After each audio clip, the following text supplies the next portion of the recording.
Gents, it is the return of the Macho Man, Robot Savage. And I'm here today to show you guys the no dodge axe build. So, first of all, we're going to get into the build explanation as we always do. And what I'm going to highlight first and foremost is that you're going to start off with the Mind Splitter. Now, this is very different to the, well, it's different in terms of the UEs used to the no dodge hammer. Why? Because the axe benefits a lot more from the Rift Stalker, in my honest opinion. The if you were to look, for example, at the Incinerator Song with the Charog Bond, it costs you 100 stamina, double of what it costs the hammer to actually trigger. So for that reason, I actually figured that it was far superior to use the Mind Splitter, giving a huge percentage damage increase to make yourself a lot more dangerous and deadly.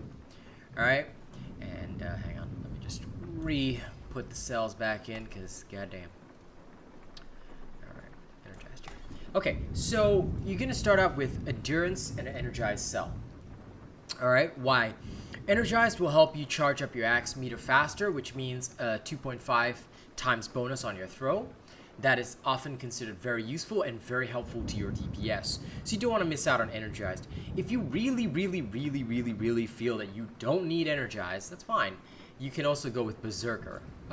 Genuinely don't know how much help it'll be to you, because I don't see a lot of point using it with this. The other consideration is you could go Tenacious, giving yourself a 12% bonus. In general, up to you what you want to do with this one cell. It's my extra cell, but I put in Energized because I just like to charge up faster.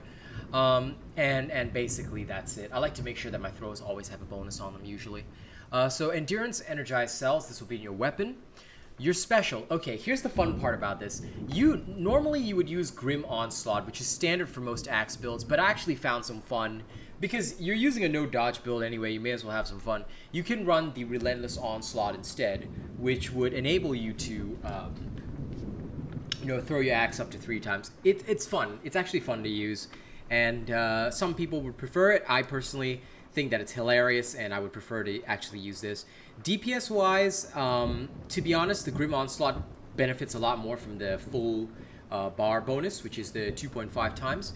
That is because the base damage on that one throw is higher and you charge up faster, but at the same time, Relentless Onslaught, because only the 500, which is the first throw, will benefit from the full bar charge, in case you didn't know, for Relentless Onslaught. The other 2 hits will count as if they're normal throws, but overall, I mean, I honestly found it quite fun to use. Okay, mod, I've also done something different here. Normally, you can use Overcharged Cylinder. If you were to use Overcharged Cylinder, obviously, your DPS would reach the highest potential level once you reach level 4 of Determination, alright? So if you want to use Overcharged Cylinder, please go ahead. That's the most standard axe mod. However, I tried out Volatile Axe Core just for shits and giggles, and I found that for the first 3 levels, so this can be helpful in escalations when you're blasting through stuff really fast. For the first 3 levels, your DPS will be slightly, a tiny bit better with Volatile Axe Core instead of the Overcharged Cylinder. And so if you want to try something different, instead of stacking Determination up to 4 times, you can try running Volatile Axe Core. In fact, I'll demonstrate this build with Relentless Onslaught and Volatile Axe Core. And why am I being a bit more in-depth with the explanation? Because literal morons will try and say, oh, he didn't explain this and that, and then they'll try to ask me for timestamps. Listen, alright? I'm the Macho Man. I always give explanations, but sometimes I give very concise explanations of about 1 line. But that's okay, you know what? I'm improving. I'm going to improve. Alright, here's the Stalker's Mercy as your bond. Alright, this one needs no introduction. Why? Because it's obviously for increasing damage. Alright, Omnicell will be Iceborne. This is your only sole means of survival. Skarn's Defiance with an Etheric Attunement cell, standard to keep yourself up and running. Tragic Echo with a Rage cell. Alright, this is just in case you die, but unlike other builds, you don't have insurance for this, so if you want to run something else, be my guest, but I kind of find Rage pretty standard for no-dodge builds. Okay, you've got your Scravewing Jacket with an Endurance cell right here. You've got your Agaric Branches with Sturdy cell, and you've got your Scravewing Boots with an Etheric Attunement cell. This much, the armor is pretty much the same as the no-dodge hammer. It's only the weapon that has really changed with this, and some of the cell choices. But now I'm going to actually demonstrate how this works in combat. My axe is level 1 because I've just reforged, and we'll obviously go toward the Thunderwatch area, the 8 to 11 area. Now please keep in mind that although we are going to the 8 to 11 area, please do not think that this build is designed to fight behemoths 9 levels above you at all times. As we always state very clearly, the leveling methodology is to fight behemoths 3 to 4 levels higher than you. However, when you reforge, if you've completed your Slayer's Path, like in my case, and gotten all these reforge bonuses, as well as power surged your gear is effectively starting out stronger than normal, which is why if we're at level 1, we have to test against much higher behemoths in order to create a fair test where normally the build will be able to fight against behemoths levels 3 or 4 levels higher than you. Okay, this is very necessary. It's a very necessary part of testing. Okay, and before we move on to the combat showcase, let me say, May's top supporters, if you want to support my channel, drop a like, share, and subscribe right now. You don't have to watch the combat showcase if you don't want to. If you want to keep the channel running, drop a tip via link in the description of the video. Send super thanks on YouTube. You can send super chats on whenever I'm streaming, or you can just grab a channel membership and gain access to various perks. May's top supporters are Bravo7910, Kazmanta, my lovely girl, Zavi Uzumaki, Drago, alright, Mighty Zeno, Big Juicy 97, Death Dawning 982, Old Mr. Cream Puff, code 187, I'm a Boxhead, River Archer 124, Drago again, why? Because, you know what, his name was included twice and I'm not taking it out. Rogue Assassin, thank you guys very much. If you guys want to get into this list, you know what to do.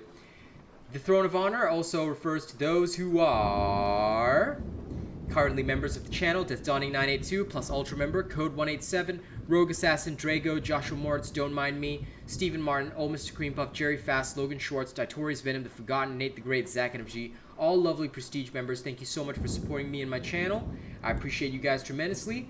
Let's head back to the combat showcase now. For those of you who are interested, I'm going to demonstrate now that there's been no change to the build whatsoever.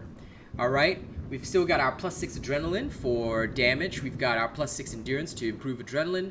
Plus 6 etheric attunement to make sure that the Skarn's Defiance cools down faster. Plus 6 rage as well. Alright, this will help you basically whenever you take damage, you'll deal 20% extra damage for 15 seconds, and it resets every 15 seconds. Sturdy to prevent you from being staggered, part of the no dodge build. Assassin's Frenzy. This comes with the Rift Stalker, we can't really remove it, but if you break apart, you gain extra attack speed, and Energize to make sure your weapon charges faster. Now, you might notice that I shifted the showcase of these perks as well to the later time. You can see that nothing has changed here, alright? No potions have been taken, we're still at the standard amounts. Okay, let's get back to the combat showcase, which is what you're here for. Now, we'll start this off by fighting, I'm going to demonstrate the build, alright? Versus the Nezaga. It is the toughest thing here. It is 10 levels higher. Please do not fight behemoths 10 levels higher. Now, in fact, this might actually be a bit over level because ideally you should be fighting a behemoth in order to subtract all your bonuses and whatever, only 9 levels higher. But and a bit of an extreme situation might show you how this works. Okay, the point of no dodge is that you're not supposed to take damage. So, you get started by letting this thing get chargy. Once it's angry, there you go. Now, with Volatile Axe Core, you'll notice you're dealing damage while charging your axe. This is the whole point of Volatile Axe Core. Alright, and why am I not using my axe throw? Because I don't have to. Now, here's another fun thing you can do with the no dodge build. If you're keen, you can actually do this.